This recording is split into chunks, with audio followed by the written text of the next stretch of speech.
کتاب و سنت پہ عمل کرنے کے فائدے ہیں کہ تم دنیا میں بھی محفوظ رہو گے اور کل میدان قیامت میں بھی جہنم میں جانے سے انشاءاللہ بولو محفوظ رہو گے. کیوں؟ اس لیے کہ تمہیں شفاعت نبوی حاصل ہوگی. تم مجرم صحیح، خطاکار صحیح، ہم گنہگار صحیح، لیکن جب ہم مشرک اور بدعتی نہ ہوں تو کل میدان قیامت میں نبی کریم صلی اللہ علیہ وسلم ہماری شفاعت کے لیے انشاءاللہ تبارک و تعالیٰ تیار کھڑے ہوں گے. اے اللہ سے ہم دعا کریں، اے اللہ ہمیں اپنے نبی کی شفاعت نصیب فرما. آمین یا رب العالمین. تصور شیخ کی بات آئی. آپ کو پتا ہے تصور شیخ کا مطلب کیا ہے؟ تصور شیخ کا مطلب یہ ہے، اب میں اپنی طرف سے نہ کہتے ہوئے ملفوظات اعلیٰ حضرت کے صفحات پلٹ کر، اس وقت میرے سامنے وہ نہیں ہے لیکن میری نگاہوں کے سامنے وہ پورا صفحہ ہے. امام اعلیٰ حضرت فاضل بریلوی مجدد دین بدعت حضرت احمد رضا خان صاحب جی کا ملفوظات اعلیٰ حضرت تصور شیخ پوچھا گیا کہ حضرت تصور شیخ کا مطلب کیا ہے؟ کہتے ہیں تصور شیخ کا مطلب یہ ہے کہ مرید اپنے دل کے اوپر اپنے پیر کا تصور رکھے اور یہ تصور کرے کہ اس پیر کے اوپر اس کا پیر، پھر اس پیر کے اوپر اس کا پیر، پھر اس پیر کے اوپر اس کا پیر، پھر اس کے اوپر رسول اکرم صلی اللہ علیہ وسلم کا فیضان، اور یہ محسوس کرے کہ نبی سے وہ فیضان چھلک رہا ہے اور میرے دل کے اوپر آ رہا ہے. کہتے ہیں واقعہ بیان کیا تصور شیخ کا کہ کس طرح سے تصور شیخ ہوتا ہے. کہتے ہیں کہ ایک حضرت تھے، حضرت عبدالعزیز دباغ رحمۃ اللہ علیہ، حضرت عبدالعزیز دباغ رحمۃ اللہ علیہ کہتے ہیں اچھا یہ بھی بتلایا کہ تصور شیخ میں یہ بھی ہوتا ہے کہ پیر کبھی اپنے مرید سے جدا نہیں ہوتا. پیر اپنے مرید سے جدا ہر حالت میں جہاں کہیں بھی ہو پیر وہاں موجود رہتا. چنانچہ اب اس گپ کو میں کہتا ہوں گپ ہی ہے، یہ جھوٹ کو دلیل دینے کے لیے دلیل بنائی گئی. اور جاؤ اور ملفوظات اعلیٰ حضرت اٹھا کے دیکھو. لعنت ہو جھوٹ بولنے والے پر، بولو آمین. بولو لعنت ہو جھوٹ بولنے والوں پر، آمین یا رب العالمین. حضرت اعلیٰ حضرت فرماتے ہیں کہ سیدی عبدالعزیز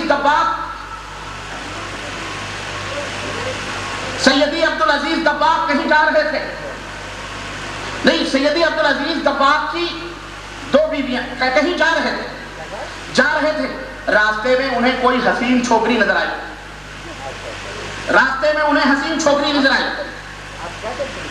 تو نہیں، سیدی احمد تھے وہ، عبدالعزیز دباغ ان کے پیر تھے، تو وہ کہیں جا رہے تھے. احمد سجل ماسی، سیدی احمد سجل ماسی کہیں جا رہے تھے تو انہیں کوئی حسین اور خوبصورت لڑکی نظر آئی. انہوں نے اس کی طرف دیکھا.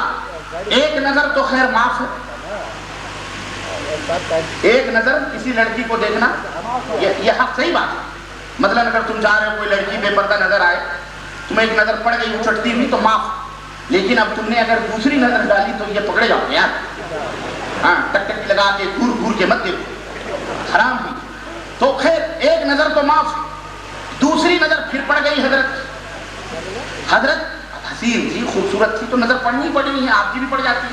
خیر وہ تو ولی اللہ تھے، پتہ نہیں کیسے ولی اللہ تھے کہ دوسری بھی پڑ گئی. اب دوسری پڑھنا تھی کہ اتنے میں سیدی عبدالعزیز دباغ بازو میں آ کے کھڑے ہو گئے ٹک سے. بالکل جیسے کہ آج کل وہ چلتا نہیں، کہیں بھی کچھ بچے وہ ایک کارٹون دیکھتے ہیں سپرمین، ہاں فٹ سے سپرمین کی طرح سیدی عبدالعزیز دباغ آ کھڑے ہو گئے. کہنے لگے احمد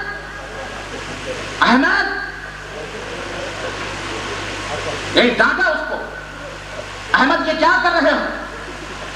خیر انہی عبدالعزیز حضرت کا واقعہ ہے کہ سیدی احمد سجل ماسی کی دو بیویاں تھیں. یہ بات یاد رکھنا. اب دو بیویاں تو تھیں، وہ ہے وہ تیسری کے اوپر نظر جماتا رہا ہوگا، جبھی تو بازار میں دیکھا اس نے. دو بیویاں تھیں. صبح کو حضرت سیدی احمد سجل ماسی عبدالعزیز دباغ کی خدمت میں حاضر ہوئے. کہنے لگے کہ کل رات کو تم نے دو بیویوں کے ہوتے ہوئے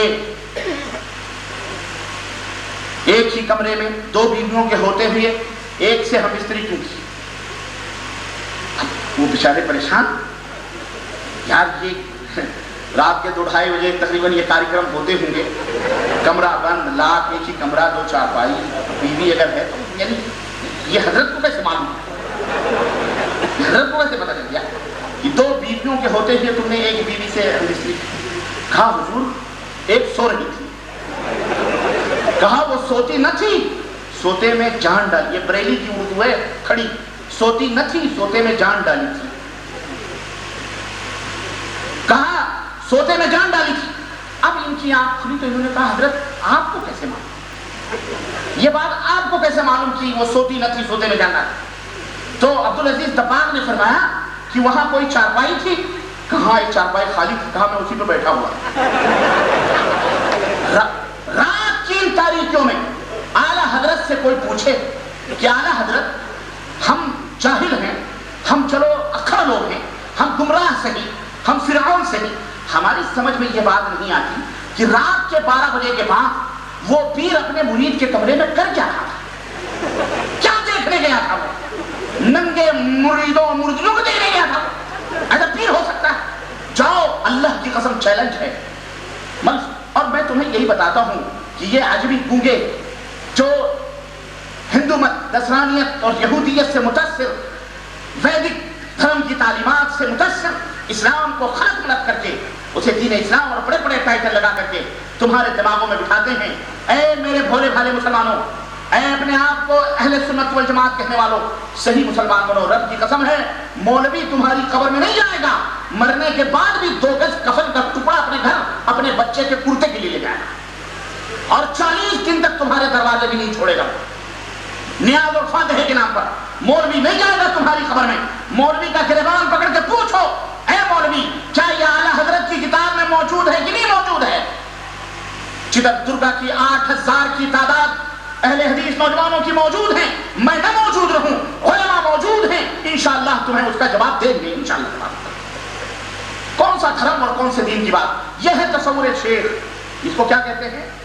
ہاں, تصور شیخ کرو. اس طرح کے عقائد. بہرحال میں بتا یہ رہا تھا کہ جب انسان انحراف کرتا ہے قرآن و سنت سے تو اس طرح کی بدعقیدگیاں جنم لیتی ہیں, لیکن جو قرآن و سنت کی تعلیمات کے اوپر عمل پیرا ہوتے ہیں یہ ساری گندگیاں ان سے الحمدللہ دور ہو جاتی ہیں. وہ ایسے عقیدے نہیں رکھتے. چنانچہ کتاب و سنت سے انحراف کی وجہ سے کل فاتحہ, 40واں, دویم, سویم, قرآن خوانی, عرس, محفل میلاد, سما جانتے ہو سما؟ کبھی اجمیر شریف گئے ہو؟ تو آپ کے کرناٹکا ہی کے اندر گلبرگہ شریف ہے. نہ گئے ہو تو یہاں دیکھ لو, وہاں غریب النواز ہے تو یہاں بندہ نواز ہے. ہاں, وہاں غریب النواز ہے تو یہاں بندہ نواز. جا کے وہاں دیکھ لو سما کا منظر کیا ہوتا ہے. وہ طبلے اور سارنگیوں کے تھاپ پر ناچنے اور ڈینس کرنے والے لڑکے اور لڑکیاں اور جھومتے ہوئے یہ خانقاہی لٹیرے بیٹھ کے کہتے وجد آ رہا ہے, حال آ رہا ہے, 2 جوتے نکال کے مارو سارا حال خراب ہو جائے, یہ بے حال ہو جائے. شیطان ان کو کچوں کے مارتا ہے, گدگدیاں لگاتا ہے تو کہتے ہیں ہمیں وجد آ رہا ہے, بھر دے جھولی میری یا محمد, در پہ آیا ہوں بھر کے سوال. ہاں, حال آتا ہے. تو یہ سما, شیخ معین الدین چشتی کے قبر پر سما, باقاعدہ رقص اور سرود اور ناچ اور گانے یہ سب ہوتے ہیں. بتاؤ یہ اسلام ہے؟ حضرت محمد الرسول اللہ نے ناچ اور گانے سنے ہیں؟ اے اہل سنت والجماعت کا ٹائٹل لگانے والے مسلمانوں, پوچھو اپنے مولویوں سے, تمہاری غلطی نہیں ہے. میں تمہیں خطاکار نہیں سمجھ رہا, صرف ایک غلطی تمہاری ہے کہ آنکھ بند کر کے ملاؤں کے پیچھے دوڑتے ہو. مت پوچھو, مت دوڑو, آنکھ بند کر کے, آنکھیں کھول کے جینا سیکھو تاکہ گردن اٹھا کے, سر اٹھا کے جیو. اور یہ تمہاری پیشانی اگر جھکے تو ایک اللہ کے در پہ جھکے, غیروں کے دروازوں پر جھک کر کے بے آبرو نہ کرو اپنی پیشانی میں. مسلمان کسی کے سامنے سر نہیں جھکاتا سوائے ایک اللہ عز و جل کے. سمجھ آ رہی کہ نہیں آ رہی ہے؟ مت بے آبرو کرو. پوچھو ان مولاؤں سے جو تمہارے گھروں میں بیٹھ کر نیاز اور فاتحے اور کل اور دویم اور سویم کے نام پر اس کو کہتے ہیں یہ سنت ہے, یہ نبی کریم صلی اللہ علیہ وسلم کی یہ سنت ہے. مجھے بتاؤ کہاں ہے؟ اعوذ باللہ. یہ سب غیر اسلامی اعمال اور یہ سب غیر اسلامی عقیدے ہیں جو مسلمانوں کے اپنے حلقوں میں عام ہوتے جا رہے ہیں. اور اس سے محفوظ رہنے کا ایک ہی طریقہ ہے کہ وہ کتاب و سنت کو اپنا سیکھیں. اس کی برکتوں سے یہ تمام شیطانی ایمان اور عقیدے دور ہو جائیں گے. اور امام اہل السنہ والجماعہ حضرت امام احمد کو یاد کرو, احمد بن حنبل کو 218 ہجری میں مامون رشید کے زمانے میں. دیکھو ہمارے اسلاف نے, ہمارے ائمہ نے کس طرح کتاب و سنت کی حفاظت کی ہے, جن کا نام لے کر اور جن کی طرف اپنی نسبتیں کر کے یہ لوگ کفر اور شرک کا بازار انہوں نے گرم کیا ہوا ہے. امام احمد بن حنبل مامون رشید کے زمانے میں خلق قرآن کا مسئلہ آیا، قرآن مخلوق ہے یا مخلوق نہیں ہے، امام احمد بن حنبل نے کہا اللہ کا کلام ہے، اللہ جس طرح مخلوق نہیں اس طرح اس کا کلام بھی مخلوق نہیں ہو سکتا ہے۔ رب کی قسم ہے، روایتوں میں آتا ہے، تاریخ کے اوراق شاہد ہیں کہ دو دو کوڑے دربار میں پڑتے تھے اور ان کو اگلوایا جاتا تھا۔ بڑے بڑے جھوٹے حدیث کے دعوے دار، بڑے بڑے سنت کے دعوے دار بیٹھے ہوئے لوگ کہتے تھے احمد انکار کر دے، کہہ دے ہاں قرآن مخلوق نہیں، قرآن مخلوق ہے، کیوں مار کھاتا ہے؟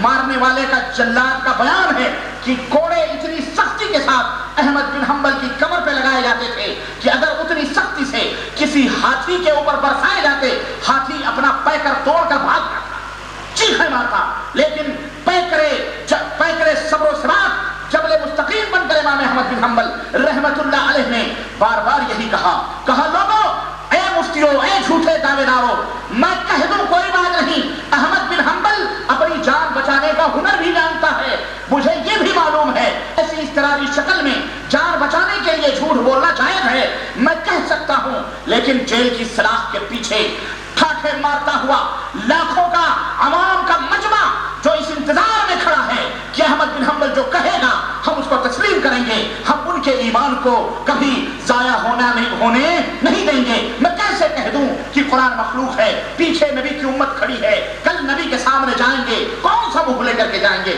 جان دینا گوارا ہے، نبی کی سنت کو چھوڑنا گوارا۔ آتونی بکتابی، آتونی بشیء من کتاب اللہ ورسولہ، لاؤ وسنت رسولہ صلی اللہ علیہ وسلم حتی اقول بہ۔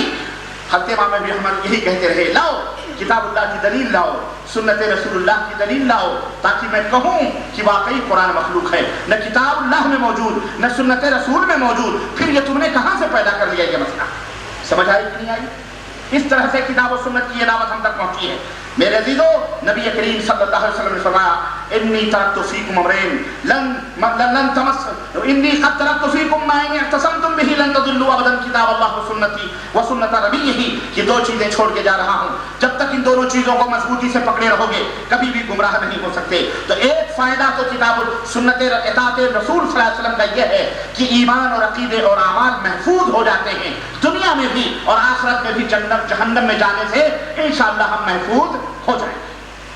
دوسرا یہ ہے کہ سنت اطاعت رسول صلی اللہ علیہ وسلم سے امت کے اندر باہمی اتحاد اور باہمی اتفاق پیدا ہوتا ہے۔ آج جو یہ تم بندر بانٹ مسلمانوں کی دیکھ رہے ہو نا، جتنے مسلمان اتنی مسجدیں، ڈیڑھ انچ کی مسجدیں بنا کر کے ایک دوسرے سے چوتم پیدار ہیں اور اپنے تقسیم اور بٹوارے کر رہے ہیں، اور یاروں میں تو اپنوں میں بھی بٹوارے کرنا شروع کر دیے، اپنی پرسنل اللہ اسے بھی تقسیم کرنا شروع کر دیا۔ ہندوستان میں ہو ہی کتنی تعداد میں، اگر یہاں بچ گئے تو پھر کہاں بچو گے؟ پھر کیا باقی بچے گا؟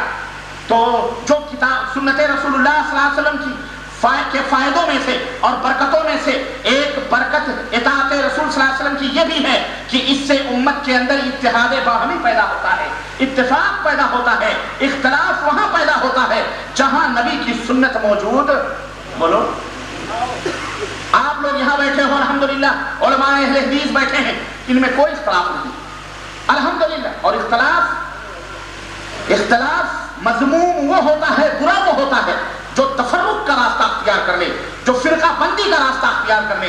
اسلام میں اختلافات ہوئے، صحابہ میں بھی اختلاف ہوئے، ہم یہ نہیں کہتے، حالانکہ یہ مذموم چیز ہے، لیکن اگر وہ تفرق اور افتراق کی راہ اپنا لے آدمی تو پھر وہ مذموم اور بری چیز ہو جاتی ہے۔ صحابہ کرام میں اختلاف ہوا، اور تمہیں پتا ہے سب سے پہلا اختلاف کب ہوا؟ بتا سکتے ہو؟ چتر درگا کے لوگوں، سب سے پہلا اختلاف نبی کریم صلی اللہ علیہ وسلم کی وفات کے بعد اس امت میں جو ہوا ہے، آج تک اس کی دھمک ہم سن رہے ہیں اور وہ لوگ آج پائے جاتے ہیں، اور وہ اختلاف یہ تھا کہ نبی زندہ ہیں یا مر چکے۔ عمر بن خطاب جیسا جلیل القدر صحابی نبی کریم صلی اللہ علیہ وسلم کی محبت میں دیوانہ ہو کر تلوار میان سے نکال لی اس نے اور کہا اگر مدینے کی گلی میں کوئی آواز ایسی سنائی دی کہ ہمارے نبی وفات پا چکے ہیں عمر کی تلوار ہوگی، اس کی گردن ہوگی. خاموش. صحابہ کرام خوفزدہ. نبی کی وفات کا غم الگ، عمر کی دیوانگی کا غم الگ. حتی ابو بکر صدیق آئے، نبی کی پیشانی چومی اور کہا اے اللہ کے نبی آج کے بعد آپ پر دوبارہ موت نہیں. گئے منبر رسول پر کھڑے ہوئے اور فرمایا لا رسلک یا عمر، عمر بیٹھ جاؤ، عمر بیٹھ جاؤ. ابو بکر کی آواز سنی، عمر بیٹھ گئے. حضرت ابو بکر صدیق نے منبر پر کھڑے ہو کر کے کہا یا ایھا الناس اعلموا من کان منکم یعبد محمدا فإن محمدا قد مات ومن كان منكم يعبد الله فهو حي لا يموت. لوگوں کان کھول کر کے سن لو، تم میں جس نے محمد کو صلی اللہ علیہ وسلم اپنا رب مانا تھا وہ جان لے کہ وہ مر چکے ہیں. وہ کیا ہو چکے ہیں؟ آج لوگ کہتے ہیں کہ نبی کو یہ کہنا مر چکے یہ نبی کی توہین ہے. میں کہتا ہوں اللہ کے بندو کچھ ہوش و خرد کی بات کرو. نبی کو زندہ کہنا یہ کون سی تعظیم کی بات کر رہے ہیں؟ ارے نبی کی توحید کی تم بات کر رہے ہو. ہم نبی کی توحید کو کفر سمجھتے ہیں. نبی کی اہانت کرنے والے کی سزا ہم اہل السنہ والحدیث کے یہاں یہ ہے کہ اس کو قتل کر دیا جائے، لا یستتاب، اس کی توبہ بھی نہ قبول کی جائے. سمجھ رہے ہو کہ نہیں سمجھ رہے ہو؟ ابو بکر صدیق نے کہا کہ جو محمد کو رب مانتا تھا وہ مر چکے. نبی کو موت آنا یہ نبی کی توہین نہیں بلکہ ابدیت کی معراج ہے، یہ ابدیت کی نشانی ہے. رب معبود حقیقی ہے، محمد عابد حقیقی صلی اللہ علیہ وسلم. رب خالق ہے، محمد صلی اللہ علیہ وسلم مخلوق ہے. یہی انسانیت کی شان ہے، عظمت ہے. حضرت ابو بکر نے کہا قد مات. مولوی سے پوچھو ماتا کا ترجمہ کیا ہوتا ہے؟ تمہارے دارالعلوم کے اندر مات کا معنی کیا بتلایا جاتا ہے؟ زندہ ہونا. اور جو اللہ کی عبادت کرتا تھا وہ سن لے فَهُوَ حَيٌّ لَا يَمُوتُ، وہ ہمیشہ سے زندہ ہے، ہمیشہ زندہ رہے گا. اسے موت آ سکتی اللہ کی شان ہے. اور دلیل دی وَمَا مُحَمَّدٌ إِلَّا رَسُولٌ قَدْ خَلَتْ مِن قَبْلِهِ الرُّسُلُ أَفَإِن مَّاتَ أَوْ قُتِلَ انقلبتم عَلَىٰ أَعْقَابِكُمْ. محمد ایک رسول ہیں، جس طرح اور رسول آئے اور گئے، آدم سے لے کر حضرت نوح اور نوح کے بعد حضرت عیسیٰ تک آئے اور گئے، ایسے ہی محمد بھی ایک رسول ہیں. اگر وہ مر جائیں یا شہید کر دیے جائیں کیا تم اپنے ایڑیوں کے بعد پڑ جاؤ گے؟ سنو، حضرت عمر بن خطاب فرماتے ہیں ابو بکر کی زبان سے یہ آیت کریمہ میں نے سنی، مجھے ایسے لگا جیسے یہ آیت کریمہ ابھی ابھی نازل ہوئی ہے. تلوار ہاتھ سے چھوٹ گئی، دل کو سکون ملا، اطمینان حاصل ہو گیا کہ واقعی ہمارے نبی چل بسے ہیں، اب اس دنیا کے اندر موجود نہیں. اللہ اکبر. اختلاف ہوا تھا کہ نہیں ہوا تھا؟ دوسرا اختلاف ہوا نبی کو دفن کہاں کیا جائے. کسی نے کہا فلسطین میں دفن کیا جائے، کسی نے کہا ملک شام میں دفن کیا جائے، نبیوں کی سرزمین ہے. کسی نے کہا عامۃ المسلمین کے قبرستان میں دفن کیا جائے. ایک صحابی رسول اختلاف ہوا، ایک صحابی رسول کھڑے ہوئے، انہوں نے کہا ان کانوں نے نبی کی زبان مبارک سے ایک حدیث سنی ہے کہ نبی جہاں مرتا ہے وہیں اس کو دفن کر دیا جائے. حجرے عائشہ میں وفات ہوئی، نبی کو اسی حجرے میں، اختلافات ختم ہو گئے، وہیں دفن کر دیا. اختلافات ہوئے لیکن ختم کیسے ہوتے ہیں؟ ختم کرنے کا طریقہ کیا ہے؟ وہ حضرت محمد الرسول اللہ صلی اللہ علیہ وسلم کی سنت ہے. اے مسلمانوں، تمہارے درمیان بھی اصول بتلا کے جا رہا ہوں، ضابطہ بتلا کے جا رہا ہوں. دنیا کا کوئی بھی شخص آئے، کوئی اعلیٰ حضرت ہو، کوئی مفتی دورہ ہو، کوئی علامہ زمان ہو، کوئی مقرر شعلہ بیان ہو، کوئی پیر ہو طریقت کا، خانقاہیت کا، کوئی بھی ہو، کوئی بھی بات کہے، اس کو پوچھو حضرت آپ جو یہ بات فرما رہے ہیں یہ نبی کی حدیث کی کس کتاب میں موجود ہے؟ کون سی حدیث ہے؟ تم ہمیں بتا دو، ہماری گردن جھک جائے گی. اگر نبی کی حدیث نہیں، نبی کی بات نہیں، تو تمہارا عقیدہ، تمہاری بات ہم تم پر لوٹا رہے ہیں. ہمیں ایسے کلام کی ضرورت نہیں. یہ میزان ہے، یہ ترازو ہے حق و باطل کا. مسلمانوں آنکھیں کھولو، مسلمانوں اے لوگوں، کچھ پیغام دیے گئے ہیں، ان پیغامات کو اپنے سینوں میں سجا دو، ایک اصول بنا لو. انشاءاللہ کبھی گمراہ ہو سکتے اور کبھی اختلاف ہو سکتا، جدا ہو سکتے نہیں ہو سکتے، اتحاد پا قائم و دائم رہے گا۔ اور ہم یہی کہتے ہیں ہمیں منوانا ہے، ہمیں منوانا چاہتے ہو تو اعلیٰ حضرت کی حکایتیں اور فلانے شیخ طریقت کی باتیں نہ لو۔ یہ گردن جھکے گا تو یا تو کعبے کے سامنے جھکے گا اور یا تو محمد الرسول اللہ صلی اللہ علیہ وسلم کی بات کے سامنے جھکے گا۔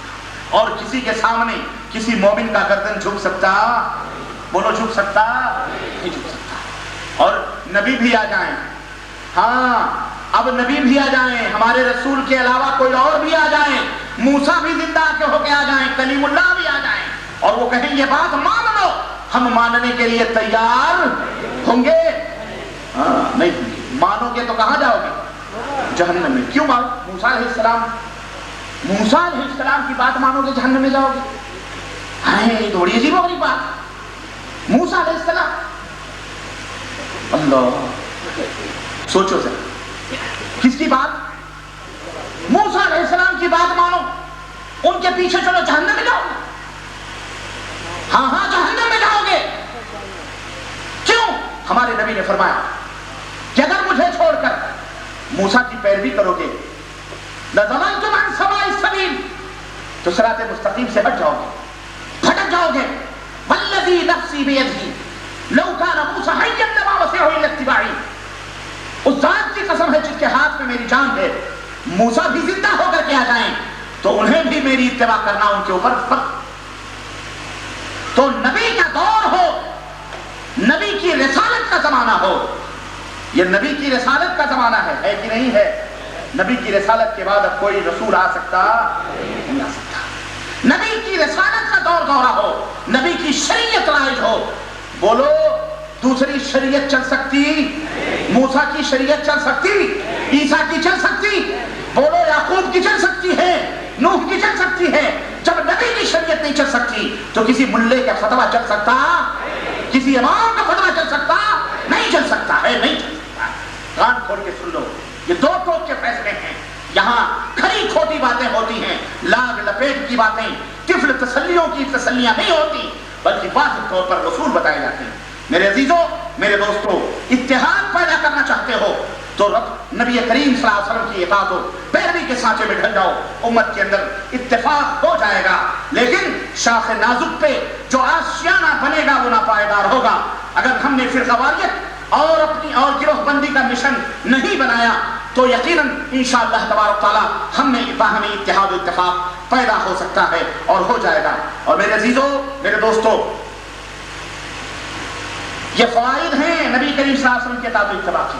آؤ ذرا قرآن کریم کے حوالے سے بھی دو چار باتیں میں آپ کی خدمت میں رکھوں کہ نبی کریم صلی اللہ علیہ وسلم کی اطاعت و اتباع سے ہمیں مزید کیا فائدے مل سکتے ہیں۔ میں اور بہت ساری باتیں کرنے والا تھا لیکن بہرحال وقت کی نزاکت کو بھی میں دیکھ کر کے آگے نہیں بڑھ رہا ہوں، کیونکہ سوال و جواب بھی ہے، آپ کے سوالات بھی ہیں، نوٹ کر کے رکھیے، انشاءاللہ تعالیٰ آدھا گھنٹہ اس کے جوابات بھی دیں گے۔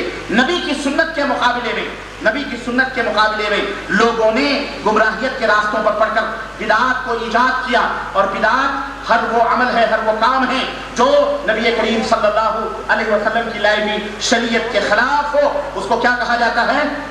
بولو، اس کو بدعت کہا جاتا ہے، اور بدعت سے کوئی فائدہ انسان کو حاصل نہیں ہوتا۔ نبی کریم صلی اللہ علیہ وسلم میدان قیامت میں حوض کوثر پر بیٹھے ہوں گے اور حوض کوثر پر جام کوثر تقسیم کر رہے ہوں گے، لوگ آئیں گے، فرشتے انہیں گھسیٹ کر جہنم کی طرف لے جا رہے ہوں گے۔ اللہ کے نبی فرمائیں گے کہ اصحابی یہ میرے دوست ہیں، ان کو قریب کرو۔ فرشتے کہیں گے انک لا تدری ما حدث من بعد، اے اللہ کے نبی آپ کو نہیں معلوم کہ آپ کے بعد انہوں نے کیا کیا ایجاد کیا ہے، ارے انہوں نے کیسی بدعتیں ایجاد کی ہیں، ارے یہ وہ لوگ تھے نماز پڑھتے تھے، سب کچھ کرتے تھے، بدعتیں کرتے تھے۔ اللہ کے نبی فرمائیں گے سوقا لمن غیر آبادی، ہٹاؤ ان کو، ہٹاؤ، دور کرو، جنہوں نے ہمارے دین کے اندر نئی چیزوں کو ایجاد کیا، نئی بدعتیں ایجاد کی، ان کو دور کرو، ان کو ہٹاؤ، انہیں گھسیٹ کر جہنم کے اندر ڈال دیا جائے گا۔ صحیح بخاری اور صحیح مسلم کی یہ روایت ہے۔ میرے عزیزوں، میرے دوستوں، یہ بدعتیں جو پھیلتی ہیں اس کے اسباب ہوتے ہیں، اس کے وجوہات ہوتے ہیں، چنانچہ دو چار وجوہات دو ایک چیزیں میں بتا دوں اور پھر میں آگے بڑھتا ہوں۔ چنانچہ ہمارے معاشرے میں اور ہمارے ماحول میں بدعت جیسی گھناؤنی چیز کو جائز قرار دینے کے لیے اس کے ساتھ چپٹی لگائی گئی حسنہ کی، اور کہا گیا یہ ایک بدعت ہوتی ہے دلالت کی اور ایک بدعت ہوتی ہے حسنہ کی، اچھی بدعت۔ ہم نے کہا ماشاءاللہ پیشاب بھی کہیں اچھا ہوتا ہے؟ بولو اللہ کے نبی فرمائے کل بدعت ضلالہ، ہر بدعت گمراہی، ہر بدعت گمراہی ہے۔ اور مولوی کہتا نہیں ہر بدعت گمراہی نہیں ہے، بلکہ کچھ اچھی بدعتیں بھی ہوتی، کچھ اچھی بدعتیں بھی ہوتی۔ سنو مسلمانوں، بدعت کوئی اچھی نہیں ہوتی، بدعت ساری کی ساری گندی اور ساری کی ساری گمراہیت کی ہوتی ہے۔ چنانچہ چور دروازے کھولے گئے بدعت حسنہ کے نام پر، اور دین کے اندر اس کو پھیلانا، مسلمانوں کے درمیان اس کو رائج کرنے میں سب سے زیادہ اہم کردار ادا کیا ہے کچھ لوگوں نے۔ مختلف مسنون عبادات کے مقابلے میں غیر مسنون عبادتیں ایجاد کی گئیں، فرائض کے مقابلے میں نہ جانے کیسی کیسی عبادتیں، نبی کی سنتوں کے مقابلے میں نہ جانے کیسے کیسے دین اور نہ جانے کیسے کیسے ذکر جو ہیں اختیار کیے گئے۔ چنانچہ ولایت، خلافت، طریقت، سلوک، بیعت اور نسبت اور اسی طرح اجازت اور اسی طرح توجہ، اسی طرح عنایت، اسی طرح فیض اور اسی طرح کرم، اسی طرح جلال، اسی طرح آستانے، اسی طرح درگاہ، اسی طرح خانقاہ جیسی اصطلاحات بنائی گئیں اور اسی امت کے اندر ڈال دی گئیں۔ مراقبے کی اصطلاح بنائی گئی، مجاہدے کی اصطلاح بنائی گئی، ریاضت کی اصطلاح بنائی گئی، چلا مارو اس کی اصطلاح بنائی گئی،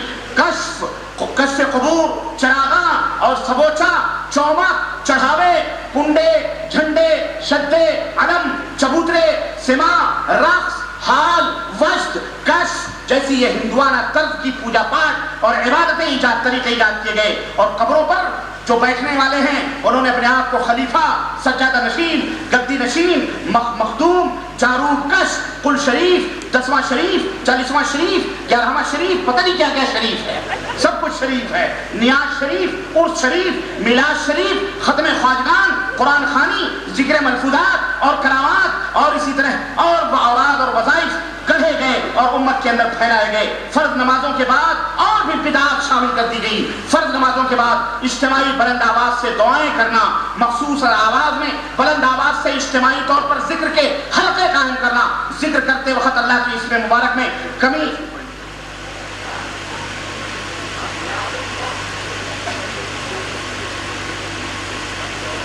اسٹیج سے یہ پرچہ آیا ہے کہ پنڈال کے باہر گراؤنڈ میں ٹینشن ہے، پولیس کا حکم ہے کہ موضوع ختم کر دیں۔ اچھا ٹھیک ہے، تو ٹینشن بھی شروع ہو گئی، ابھی تو ہم نے شروعات بھی نہیں کی تھی، ٹینشن شروع ہو گئی۔ بہرحال یہ ٹینشن شیاطین پیدا کرتے ہیں، اللہ انہیں ہدایت عطا فرمائے۔ اللہ تبارک و تعالیٰ قرآن و سنت کے اوپر عمل کرنے کی ہم کو توفیق عطا فرمائے۔ الغرض کہنے کا مطلب یہ ہے کہ اس طرح سے ماحول اور اس طرح سے فضا بنائی جاتی ہے۔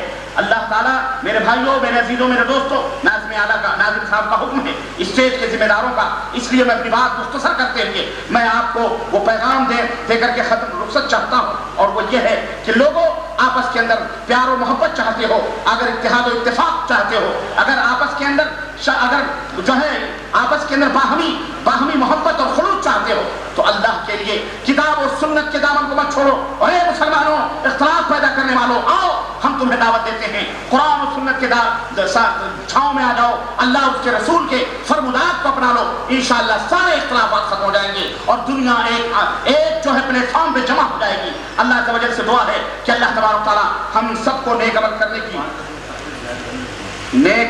کی توفیق، 5-10 منٹ میں ہم سوال کے جواب دے لیں گے انشاءاللہ، نیک عمل کی توفیق عطا فرمائے، اور جتنی بھی خرافات اور بدعات ہیں اللہ تبارک تعالیٰ اس سے توبہ کرنے کی توفیق عطا فرمائے، اور اللہ تعالیٰ ہم سب کو قرآن و سنت پہ چلنے کی توفیق عطا فرمائے، آمین یا رب العالمین۔ لوگوں اطمینان اور سکون کے ساتھ بیٹھو تھوڑی دیر کے لیے، بیٹھ جاؤ، خاموش کے ساتھ بیٹھ جاؤ، تھوڑی دیر کے لیے بیٹھو، آرام سے، کوئی مسئلہ نہیں ہے، کوئی بات نہیں، الحمدللہ ایک ذمہ دار اسٹیج اور ذمہ داران جماعت کے یہاں موجود